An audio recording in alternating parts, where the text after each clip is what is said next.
equations that have variables on both sides of the equal sign, and we shouldn't be scared by that. And in fact, a lot of times that actually represents a model for a real-world situation. Let's actually work backwards. Let's actually take an equation that has variables on both sides and engineer a real-world situation that would actually have the equation as its explanation. Let's check it out together.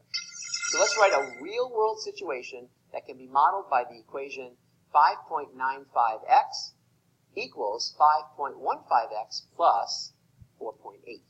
So let me just write down that equation, because I like to look at these things and write it in my... Don't you like to write things out yourself? Sometimes people say to me, you know, you don't have to write everything out. And I say to them, in fact, I think I should write everything out. Don't you? You have to write everything out. Why should I? Anyway, I can tell you more about that later, because you might find it very interesting. But here's the equation that I want us to take a look at. And you know, for me, the moment I see decimals and I see two decimal places to the right, I'm thinking money. I'm thinking money. So let's think of a money scenario that's actually going to capture this equation. So we can make up lots and lots of things. Let's just have some fun and think about boxes of guitar picks. So suppose that we want to buy a box of guitar picks. And in fact, lots of boxes of guitar picks. So here's a little box. Okay? And they're filled with guitar picks. And you know how guitar picks look, right? They kind of look like this.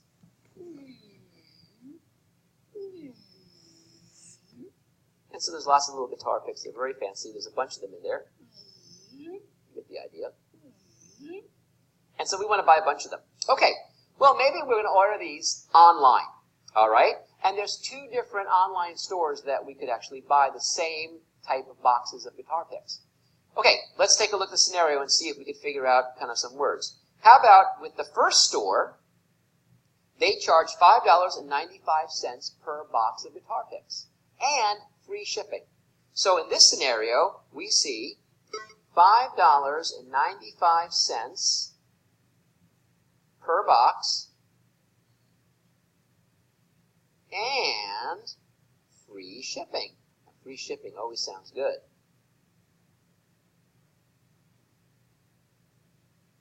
Well, if we buy X boxes, so if X equals the number of boxes we buy, then what do we see? Then the cost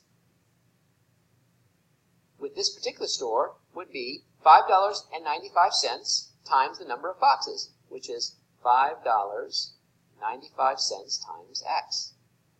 Okay, great.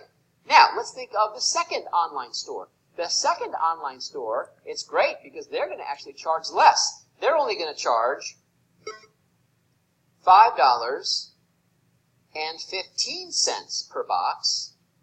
That sounds pretty good. But you actually have to pay a little bit for shipping. So you have to pay a one-time fee of $4.80 for shipping. Okay.